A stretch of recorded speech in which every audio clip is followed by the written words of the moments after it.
The doctor's waiting room buzzed with soft chatter and the scent of antiseptic when Antonia Rivers felt her phone vibrate. She smiled faintly, her only daughter Ayana, but the voice that came through wasn't warm. It was crisp, businesslike, almost rehearsed. "Mom, we're going to Europe tomorrow. I already sold your beach house and your car. We needed the money. Bye." And just like that, the line went dead. Antonia sat frozen for a heartbeat. 45 years of raising that girl, of cooking, cleaning, praying, sacrificing, and her child dismissed her with a 2-minute call. But instead of tears, a quiet calm spread through her chest. She exhaled, slow and steady, then whispered to herself, "My name is Antonia Rivers, 71 years old, and clearly I never really knew my daughter." Her mind drifted to 6 months earlier, to Robert, her husband of 4 decades who had died mid-breakfast. He'd poured her coffee, kissed her forehead, murmured, "Good morning, my love," and moments later, his heart had simply stopped. Since then, Ayana had been attentive, dropping by 3 times a week, helping with groceries, insisting on doctor visits. "You've got to take care of yourself now, Mama," she'd say with that bright, polished smile. Antonia once thought that smile meant love. Now she realized it meant strategy. That beach house Ayana sold without a blink had been their sanctuary. Tybee Island, Georgia, where Robert and Antonia had saved every dime to buy a place by the sea when Ayana was 15. Every summer they'd haul coolers, charcoal, and laughter down to the shore.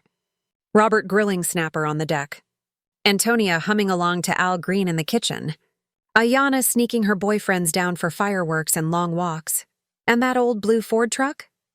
Robert had treated it like family, washing it every Sunday, changing the oil like ritual, parking it beneath the pecan tree's shade.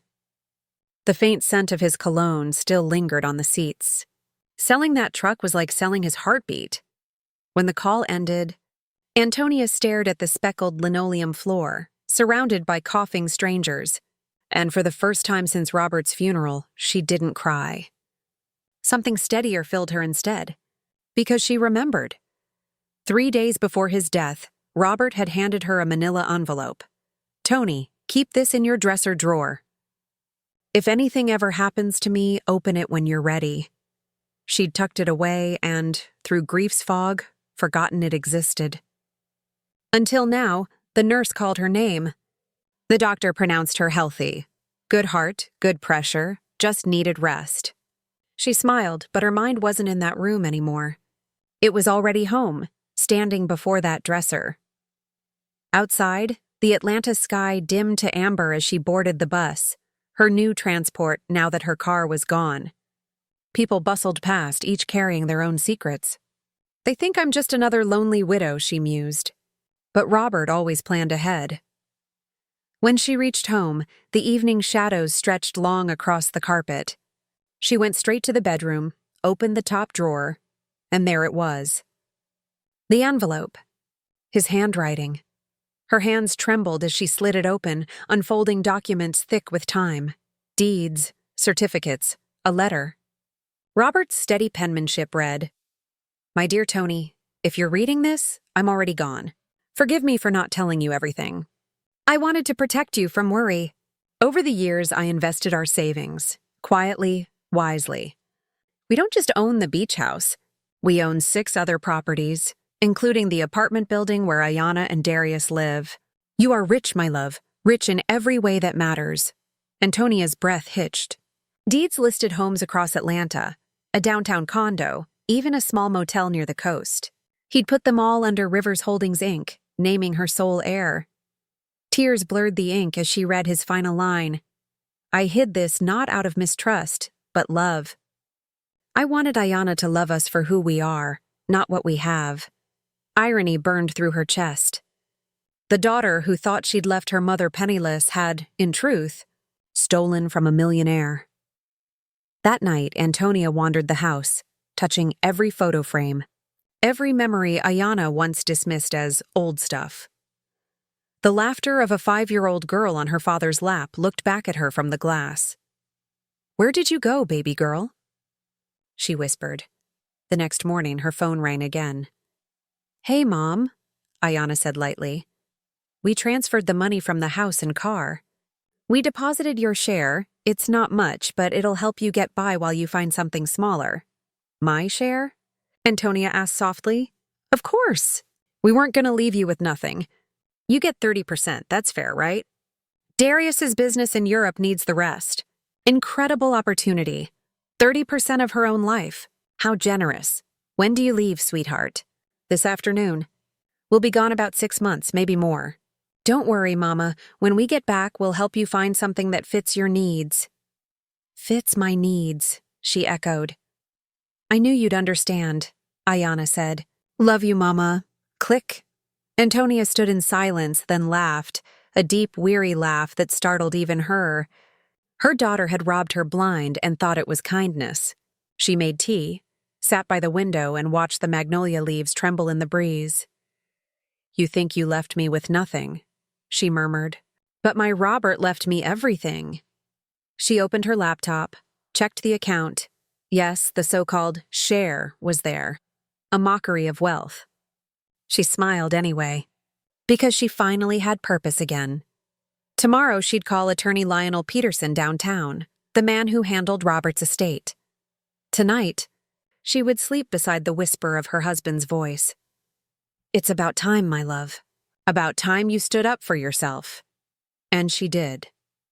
Morning light spread across Antonia Rivers' Atlanta bedroom as she sat at the edge of her bed, the manila envelope heavy in her hands. Robert's handwriting curved across the front, for Tony when she's ready. Her pulse fluttered as she unfolded the papers one by one, deeds, titles, bank certificates, and a letter written in that familiar steady penmanship that still smelled faintly of cedar from the drawers he loved. My dear Tony, the letter began. If you're reading this, it means I've gone home to the Lord. Forgive me for keeping secrets, but I wanted to protect you from worry. Over the years, I invested what we saved, quietly, carefully. We don't just have the beach house. We have 6 other properties, including the apartment building where Ayana and Darius live. We also own shares in 3 companies. You've always been rich, my love. Now it's just official. Tears filled Antonia's eyes as she scanned the papers. Her husband, a city bus driver for 4 decades, had quietly built an empire. There were titles to homes across Atlanta, a small motel on the Georgia coast, and the 20-story apartment tower her daughter had always bragged about buying. Every document bore a golden seal with the name Rivers Holdings, Inc., and each confirmed the same thing. Antonia Rivers was the sole owner of it all. Then came the part that made her throat tighten. You know our daughter, Tony. If she ever knew while I was alive, her attitude would change. I want her to love us for who we are, not for what we have. Antonia pressed the letter to her chest, whispering, Robert, you always were 3 steps ahead. She moved through the quiet house, touching the furniture and photos lining the walls. The faded family portrait from Tybee Island. Ayana's childhood handprints in paint on the hallway wall. The old record player that still held the faint scent of Robert's cologne. That little girl who once laughed in her father's lap had turned into a woman cold enough to sell her family's memories for cash. At dawn, the phone rang again. It was Ayana. Hey, Mama, just wanted to let you know we moved the money from the house and car. Deposited your share. It's not much, but it'll help you till you find something smaller. Antonia's voice stayed calm. My share? Of course. We wouldn't leave you with nothing. We gave you 30%. That's fair, right? Darius's business in Europe is a huge opportunity. It'll set us up for life, 30% of her own legacy. When do y'all leave? This afternoon, Ayana said cheerfully. Maybe 6 months, maybe more. Don't worry. We'll help you find something that fits your needs when we're back. Fits my needs, Antonia murmured. I knew you'd understand, her daughter said. You've always been so compassionate. We love you so much. Then the line went dead. For a moment, Antonia stood silent in the soft light of morning. Then laughter slipped from her chest, deep and low, growing until it filled the empty kitchen. Her daughter had stolen everything and called it kindness. She made tea, sat by the window, and watched the magnolia leaves sway in the breeze. There was no rage now, only clarity. Robert had not only left her money, he had left her the tools for justice. When she checked her bank account, the deposit shone on the screen, a mockery dressed as generosity. She smiled, not because of the number, but because she finally had purpose again. Tomorrow she would visit attorney Lionel Peterson, Robert's trusted lawyer. Tonight, she would rest for the first time in months, her husband's voice echoing softly in her heart. It's time, my love. Stand tall. The morning after discovering the truth, Antonia dressed with purpose. She chose her deep plum dress, the one Robert always said made her look like royalty, and fixed her hair with care. When she caught her reflection in the mirror, she didn't see a grieving widow anymore. She saw a woman awakening to her power. By 8 o'clock, she was downtown in the old marble building that housed attorney Lionel Peterson's office. He greeted her with a warm handshake, his dark gray suit sharp against the sunlight spilling through tall windows. "Mrs. Rivers, it's good to see you. How are you holding up?" She smiled politely. "I've been better, Mr. Peterson. I need help understanding something my husband left behind." She laid the documents on his desk, and as he flipped through the pages, his expression shifted from cordial to astonished. "Mrs. Rivers, this is remarkable. Robert was a brilliant man. According to these papers, you are the sole owner of all these properties and business shares." Antonia nodded. "I've read them, but I need to know what I can do legally." He leaned forward, lowering his voice. "Everything here is legitimate. These are binding documents, which means the sale of your beach house was illegal. Your daughter didn't have the right to sell it." Antonia kept her composure. "Can I get it back?" "Absolutely. And we can also file charges for fraud if you wish." She shook her head. "No, Mr. Peterson, I don't want her punished. I want her educated. Handle it quietly. Recover everything, but let no one know I'm behind it, not even her."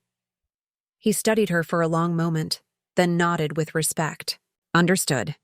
I'll start the process immediately." When Antonia left his office, Atlanta looked different. The same streets she'd walked for years now shimmered with a sense of renewal. She wasn't the helpless widow everyone pitied. She was the quiet storm moving in silence. Over the next several weeks, Lionel called regularly with updates. He worked efficiently, undoing her daughter's chaos one signature at a time.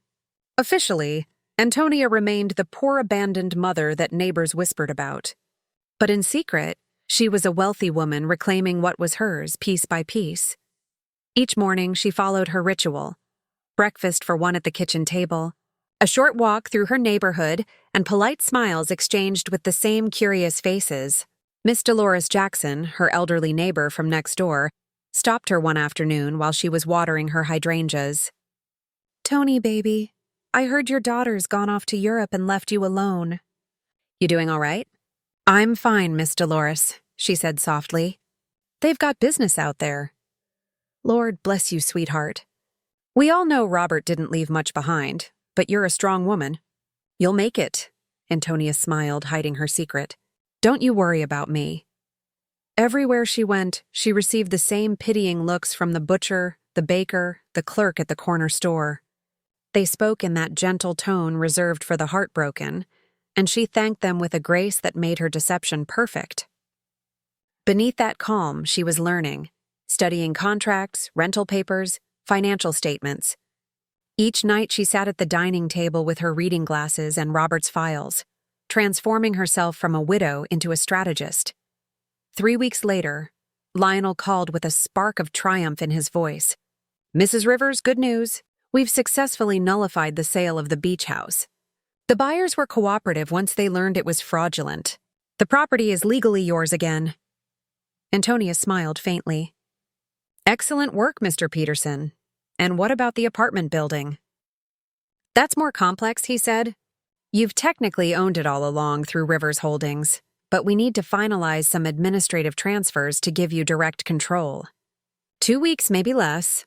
"Perfect. Keep it discreet," she replied. That afternoon, Antonia took the bus to Tybee Island. The air smelled of salt and wildflowers as she stepped off and faced the cream-colored house by the water, the same one Robert had painted with his own hands. The new occupants had placed potted plants on the steps, but everything else remained as it was. She stood across the street, watching the sea shimmer behind it. An elderly black man walked out, paused, and smiled kindly. "Afternoon, ma'am. You looking for somebody?" "No, sir," she said. "Just remembering." "You knew the lady who used to live here?" "Yes," she answered quietly. "I knew her very well," he sighed. "What a shame about what happened. They told us she was real sick, had to sell the place fast. We didn't know the sale wasn't legal till the lawyer reached out. We got our money back, thank the Lord." Antonia forced a small smile. "I'm glad it worked out for you. We liked this house a lot. Hate to let it go." "I understand," she said gently, turning away before the tremor in her voice betrayed her. On the long ride back to Atlanta, the truth sank deeper. Her daughter hadn't just stolen property, she had stolen her dignity, telling strangers her mother was dying. Antonia stared out the window at the streaks of light falling across the highway and whispered, "You made me weak once, Ayana. Never again." That night she called Lionel once more. "Mr. Peterson, I want Robert's truck back too." "That'll be trickier," he admitted. "Your daughter had power of attorney. You signed it a few months after Robert's death." Antonia's stomach tightened. She remembered the papers Ayana had slid across the table after the funeral. "They're just for inheritance, Mama," she had said sweetly. Antonia had been too broken to read. "Can it be reversed?" "It'll take time, but yes. We'll claim deception," Lionel said. "Do it," she replied firmly. Weeks rolled by. By day, she was the humble widow everyone pitied. By night, she was the architect of her quiet empire. Her confidence grew with every victory. She studied financial charts, learned property law, memorized the fine print of every lease Robert had ever signed. She realized how deliberate her husband had been, every investment timed, every decision layered with protection. Then came the call she'd been waiting for. "Mrs. Rivers," Lionel said, "it's done. You have total control over every property. And the truck? I got it back too. The man who bought it was a friend of mine. He agreed to return it."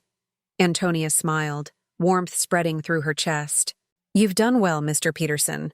Now one more thing. I need you to draft a letter, an eviction notice." He hesitated. "For whom?" "My daughter," she said simply. Silence filled the line. "Are you sure?"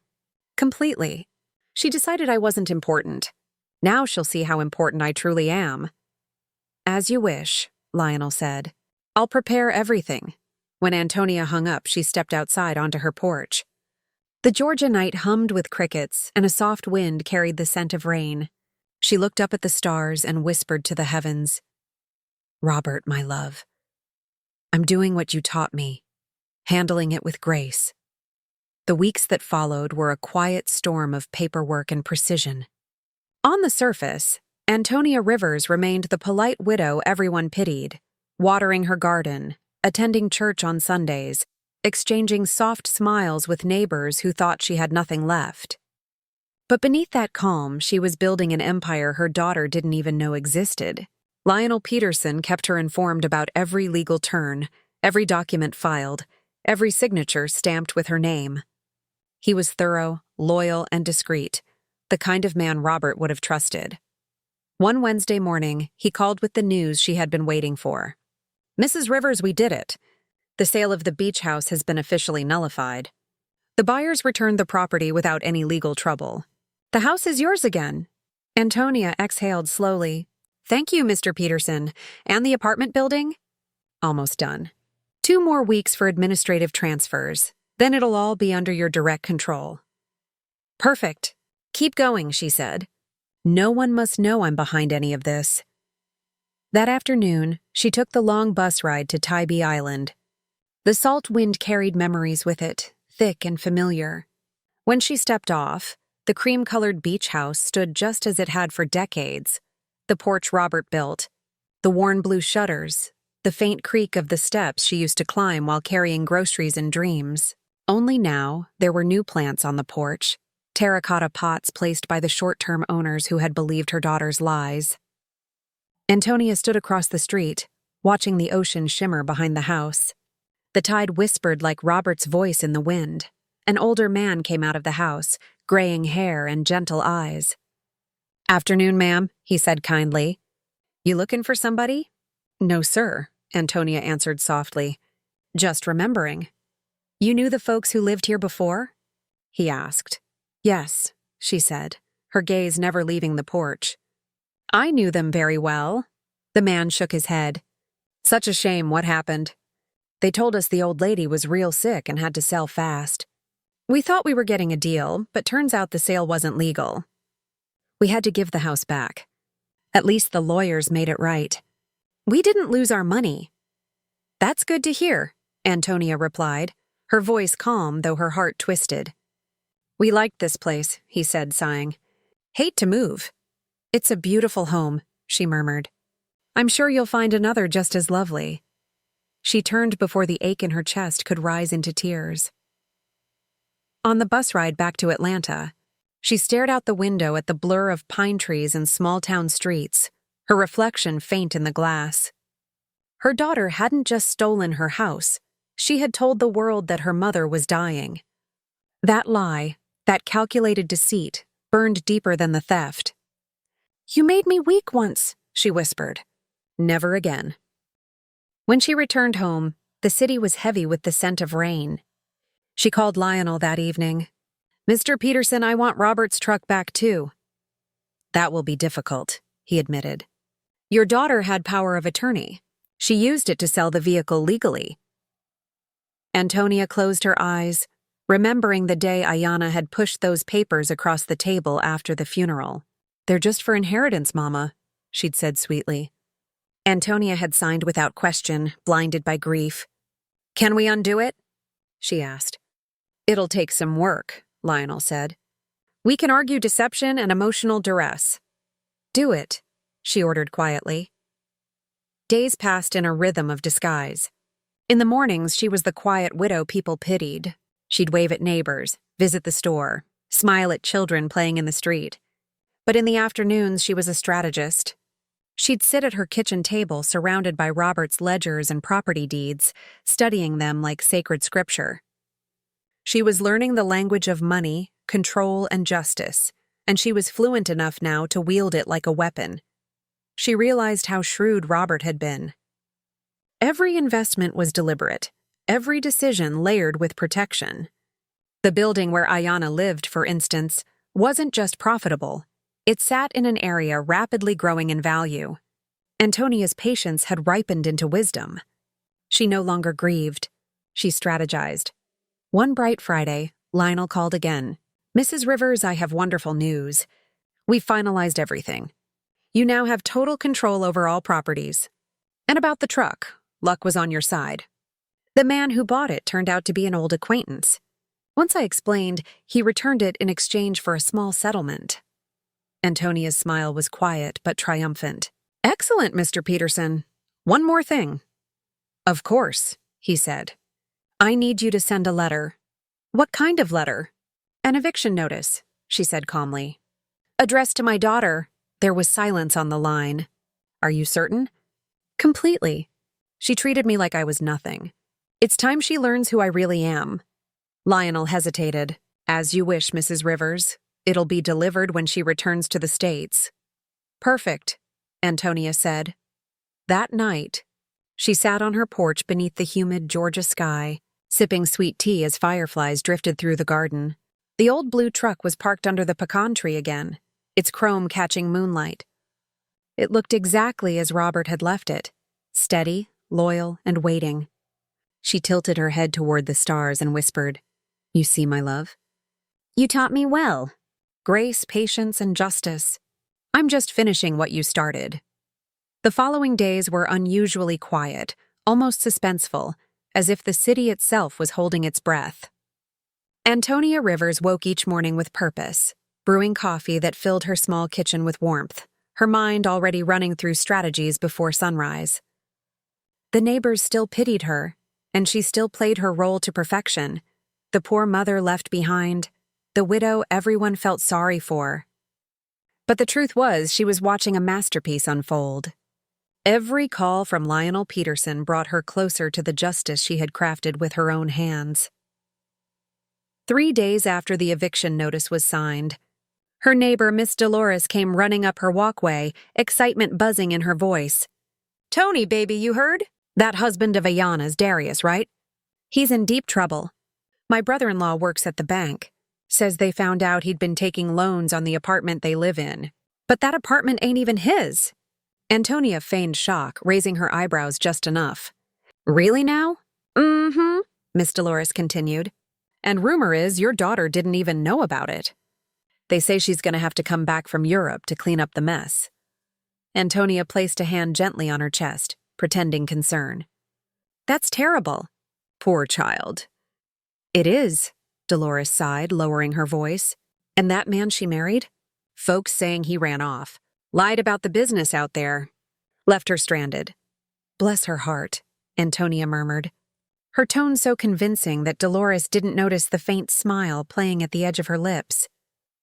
That evening, Antonia sat on her porch, the Georgia night warm and buzzing with cicadas.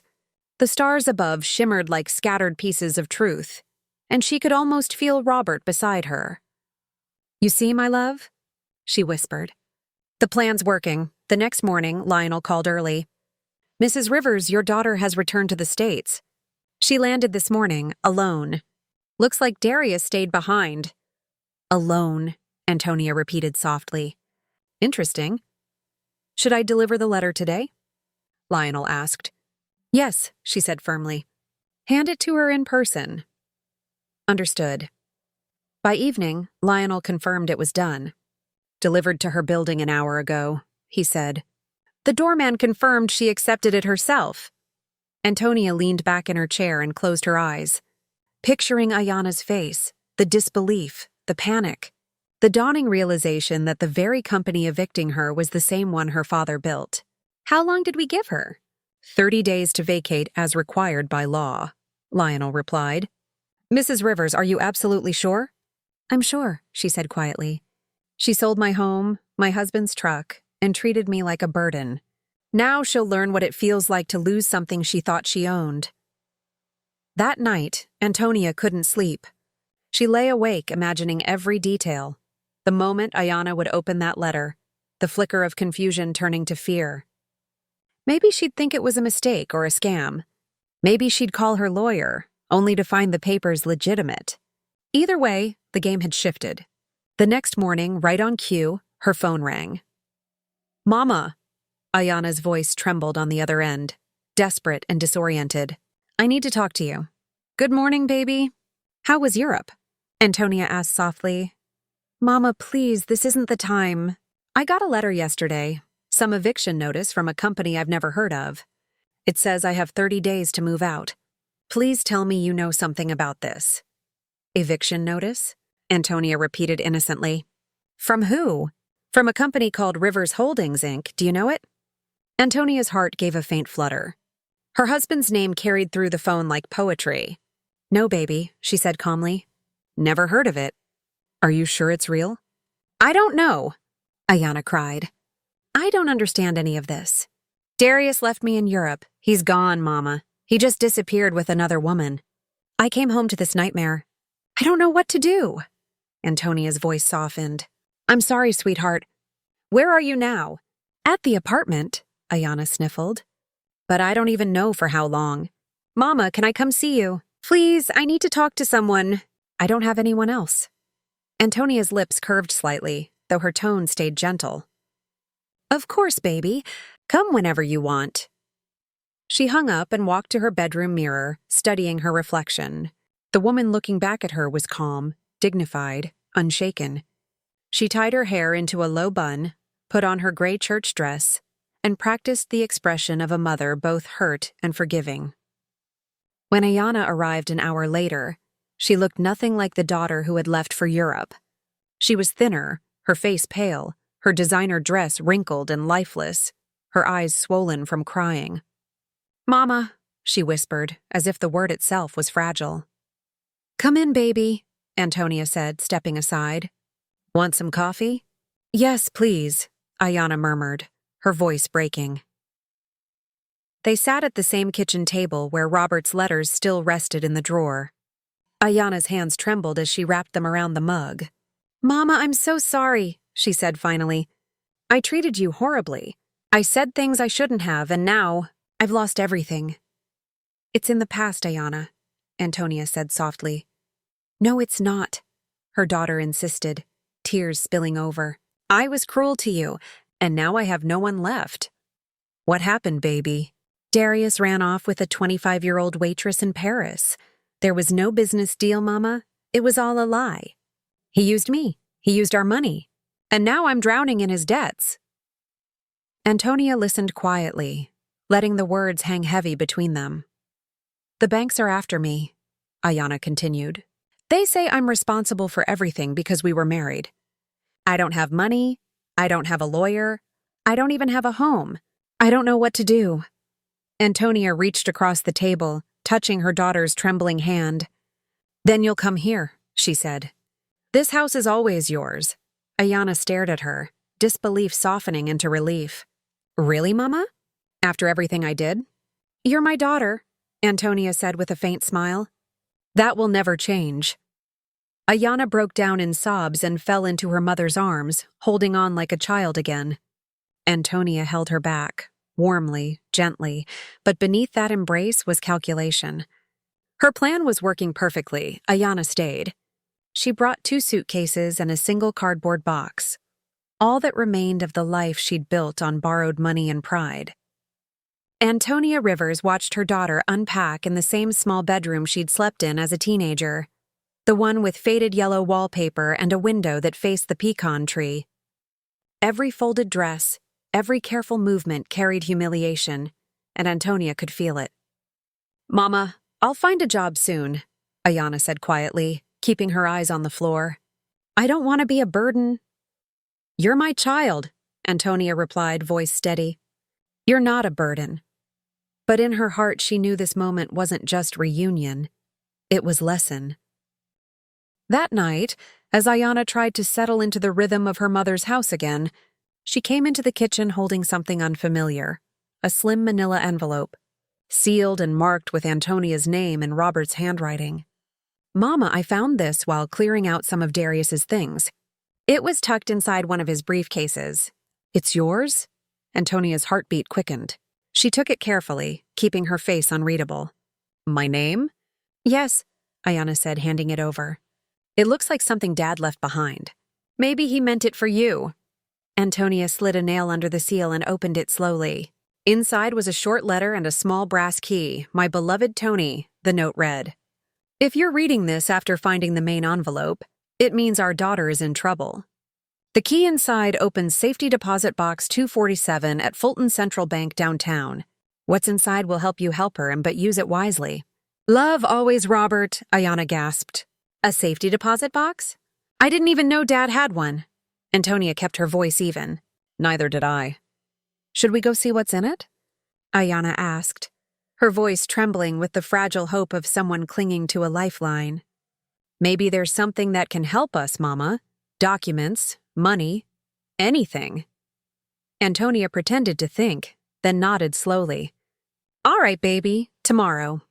That night, they shared dinner for the first time in months.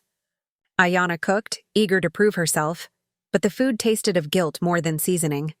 She spoke between sighs, telling her mother the story of what had really happened in Europe. How Darius had lied about business meetings, how he'd taken out loans in her name, how the trip had been a cover for running away with a younger woman. "He forged my signature, Mama. Used my name for loans I never knew existed. The banks say I'm still responsible."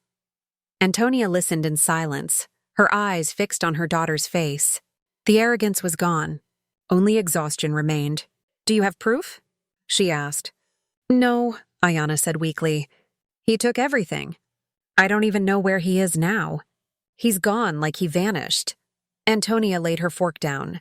"Then tomorrow we'll see what your father left behind." Morning came gray and still. They took the early bus downtown, the city humming awake around them. At Fulton Central Bank, the marble floor gleamed under soft light.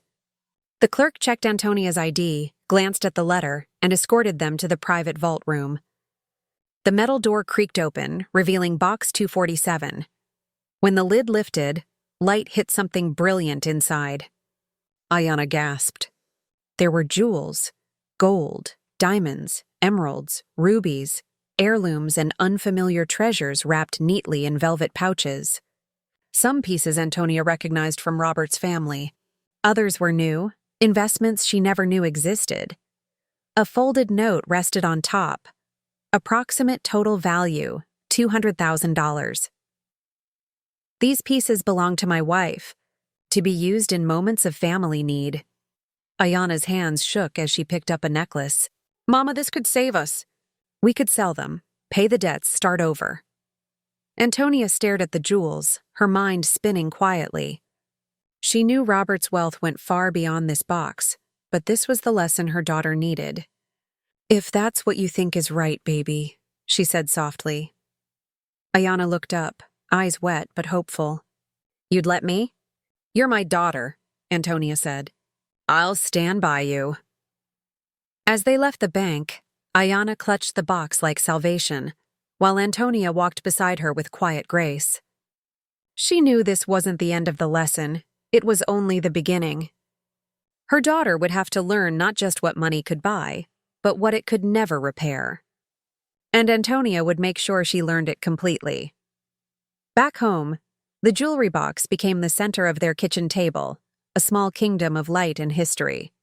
Ayana laid out every piece like evidence in a case she was trying to solve. Necklaces glittered under the warm bulb overhead. Rings caught sparks of gold and red.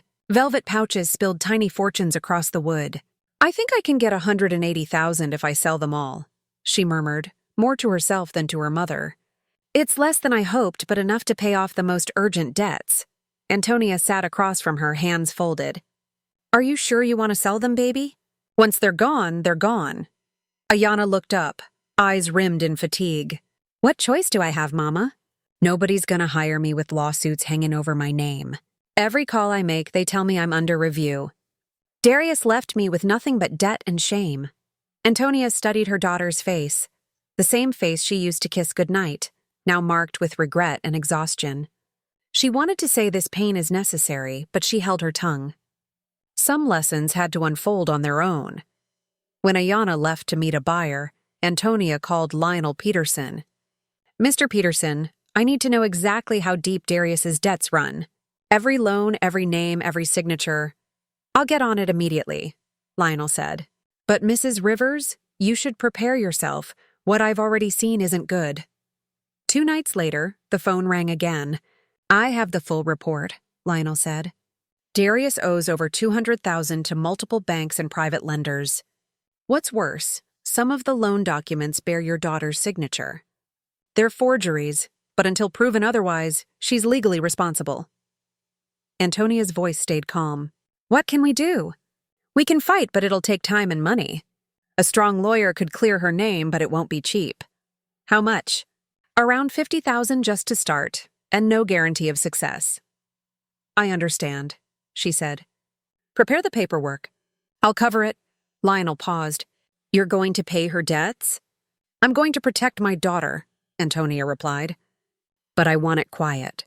She can't know. Not yet. That evening, Ayana returned home with tired eyes and trembling hands. Mama, she said, laying a small envelope of cash on the table. I sold half the jewelry.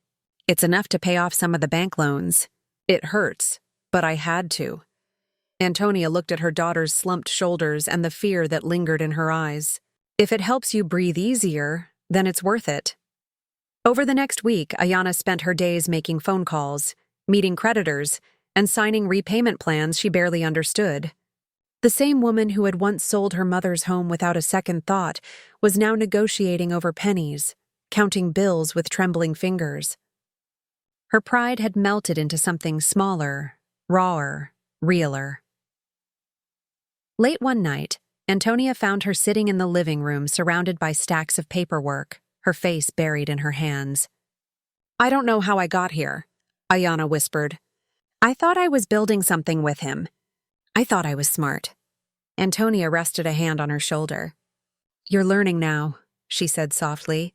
And learning's never easy. The next morning, Lionel called again. It's worse than I thought, he said. Darius used your daughter's name on more documents, some with forged signatures, some with hers real but misled. We'll clear her, but it'll take time. Do what needs to be done, Antonia said. And Mr. Peterson, not a word to her. Let her think the world's forcing her to stand on her own feet. When she hung up, she found Ayana at the table again, organizing receipts into neat piles. I was thinking, her daughter said, her voice small. Maybe once I get everything paid off, I could go back to school. Maybe accounting. I need to understand how money works before it ruins me again. Antonia smiled faintly. That sounds like something your father would have said. I miss him, Ayana whispered. I think he'd be ashamed of me. He loved you, Antonia replied. And he'd be proud of you for learning what matters now. That night, after Ayana went to bed, Antonia poured herself a glass of wine and stood at the window, the city lights glittering like her husband's jewels. Her daughter was learning humility, discipline, endurance, the same way she herself had learned strength, grace, and patience. The difference was that Ayana's education came at a higher price, one paid in tears instead of tuition, and for Antonia, watching her daughter finally change was worth every dollar of it. The weeks that followed tested every ounce of Ayana's pride. She moved through life quietly, shoulders rounded beneath the weight of consequences she had never believed would find her. The jewelry money vanished fast, swallowed by lawyers, creditors, and overdue bills. Every time she crossed another debt off the list, 3 more appeared. One afternoon, Antonia came home from the grocery store to find her daughter sitting on the porch steps with a folded newspaper in her lap. Mama, Ayana said, voice flat, I got a job interview. Antonia's heart lifted, though her face remained composed. That's wonderful, baby. What's it for? Cleaning, Ayana whispered. At the medical offices near downtown. Night shift, Antonia nodded slowly. Work is work, child. There's no shame in honest labor. Ayana blinked hard, swallowing the pride that wanted to rise. I know, I just... Never thought I'd be here. Then let that thought guide you forward, her mother said gently. A week later, Ayana started the job. She came home at sunrise, her clothes smelling faintly of disinfectant, her hands red from bleach. But every morning she looked a little less fragile. She began cooking dinner for her mother again, small gestures of gratitude stitched into every meal. Sometimes they sat together without speaking, the silence between them no longer sharp, but healing. Antonia watched quietly as her daughter transformed. Humility softened her edges. Exhaustion taught her compassion. She no longer complained, no longer made excuses. Instead, she budgeted carefully, learned to stretch every dollar, and even began setting aside a small envelope of cash each week labeled repayment.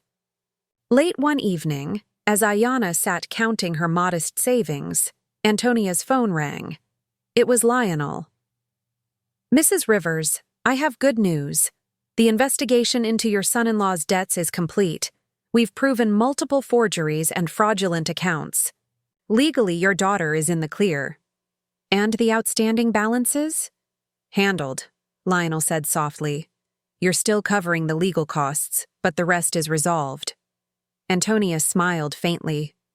Good, but keep it between us for now. The next morning, Ayana came to the table with a tired smile. Mama, I paid off another bill today. Only a few left.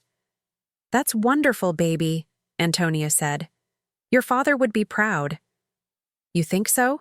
Ayana asked softly. I don't deserve it. Deserve's got nothing to do with it. Growth does. Over the next month, something remarkable happened. Ayana began to change from survival to service.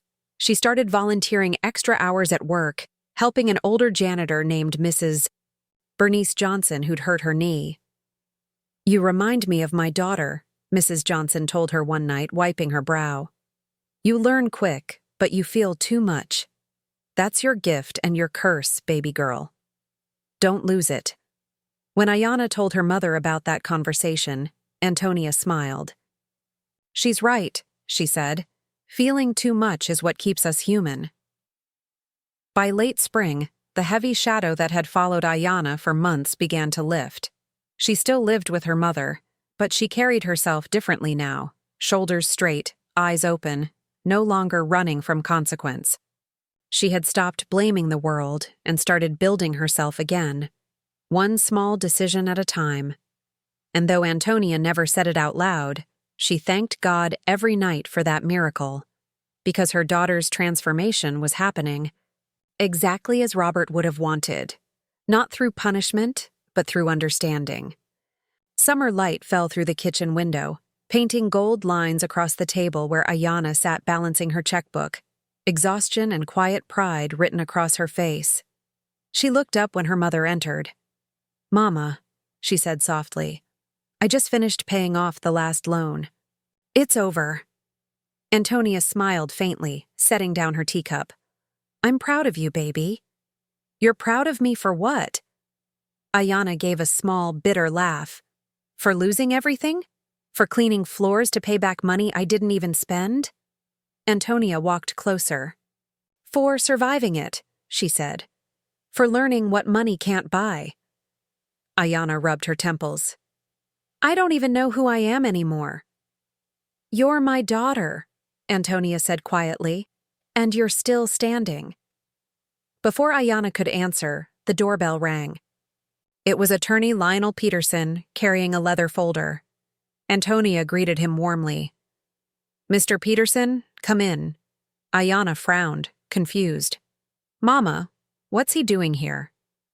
"You'll see," Antonia said, gesturing for her to sit. Lionel opened the folder and slid several papers across the table. "Ms. Rivers," he began, "I've come to deliver documentation regarding certain properties and accounts that belong to your family." Ayana's eyes widened as she scanned the pages. "What is this? This says these buildings, this company, belong to you, Mama." "I don't understand." Antonia's voice was calm even. "They always did. Your father made sure of that." Ayana blinked, her lips trembling. "Mama, all this time? You knew?" "I found out after you sold the beach house," Antonia said, her tone soft but steady. "Your father left everything to me. 7 properties, a business, and the apartment building you were so proud to live in." Ayana's hand went to her mouth. "So the eviction notice came from me," Antonia said simply. Ayana pushed her chair back, eyes filling. You evicted me?"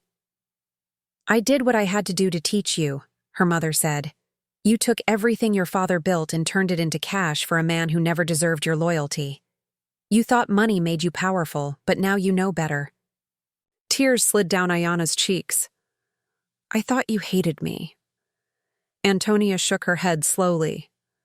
"I never hated you, baby. I just wanted you to understand what love really costs. I could have pressed charges, taken you to court, ruined you, but that wouldn't have taught you anything. I wanted you to find yourself again." Ayana covered her face, sobbing quietly. "You saved me," she whispered, "and I didn't even know." Antonia reached across the table and took her hand. "No, sweetheart, you saved yourself. I just made sure you had the chance." For a long moment, neither spoke. The air between them was heavy, but clean, like the world after rain. Lionel gathered the documents and nodded respectfully. "Everything is in order, Mrs. Rivers. The debts are cleared. Your daughter's name is legally protected." "Thank you, Mr. Peterson," Antonia said, her eyes never leaving her daughter's face. After he left, Ayana stood silently, looking at her mother through tears. "Mama, I don't know how to thank you." "By living right," Antonia said. "By remembering who you are." Ayana nodded, her voice breaking. "I will. I promise." That night, Antonia sat alone on the porch, the sky wide and velvet above her. The old blue truck gleamed faintly under the porch light. For the first time since Robert's passing, she felt something close to peace. Justice had come, not through punishment, but through redemption. Months passed, and the quiet house on Peachtree Avenue slowly filled with new life. The tension that had once clung to every room had lifted, replaced by laughter, soft music, and the gentle rhythm of healing. The wounds between mother and daughter didn't disappear overnight, but every shared meal, every small kindness stitched them closer together. Ayana enrolled in evening classes at Atlanta Technical College, majoring in business accounting. Her hands, once manicured and idle, now moved quickly over calculators and spreadsheets. She worked part-time during the day and studied at night, often falling asleep at the kitchen table surrounded by open books. Antonia would drape a blanket over her shoulders before going to bed, smiling faintly each time. "Mama," Ayana said one morning over coffee, "I've been thinking. I want to help other women who went through what I did.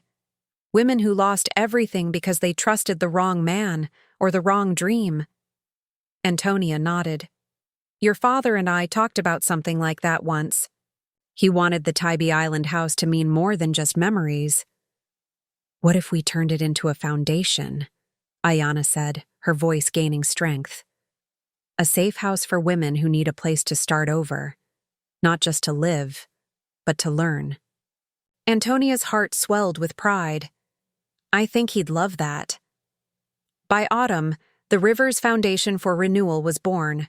They restored the Tybee Beach House, new paint, new furniture, the same wide porch facing the sea. But this time, it wasn't just a family retreat. It was a refuge. Women from across Georgia came there to rebuild their lives. Single mothers, widows, young girls escaping bad marriages. Ayana managed the finances, taught budgeting workshops, and spoke honestly about her own fall and rise. Antonia oversaw daily operations, welcoming each new resident with the same grace that had carried her through everything. Local news outlets soon covered their story.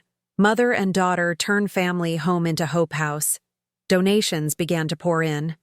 People admired the Rivers women for their resilience, but what they didn't know was that the story had started not with charity, but with betrayal, and ended with love. One evening, as the sun melted into the horizon over Tybee Island, Antonia stood on the porch of the rebuilt house, watching the waves roll in. Ayana joined her, resting her head gently on her mother's shoulder. "You ever think about Daddy?" she asked softly. "Every day," Antonia said, her eyes glimmering. "I like to think he's smiling right now, watching us finally get it right." "I used to think he gave you everything," Ayana murmured. "But now I know. What he really gave us was a chance to start again." Antonia smiled, squeezing her hand. "And we did." The two women stood there in silence, the salt wind brushing their faces, the house behind them glowing warm with laughter and second chances. Somewhere deep inside, the pain that had once defined them had turned into something else, something unbreakable. As the tide rose, Antonia whispered a quiet prayer into the wind. "Thank you, Robert, for teaching us grace and for giving us the strength to rebuild." The ocean answered in its eternal rhythm, calm, steady, forgiving, carrying the echoes of a love that had outlasted loss, greed, and pride. The beach house, once sold in betrayal, now stood as a symbol of redemption. And inside, beneath, its roof of light and memory, two women who had once lost everything had found something far greater: peace.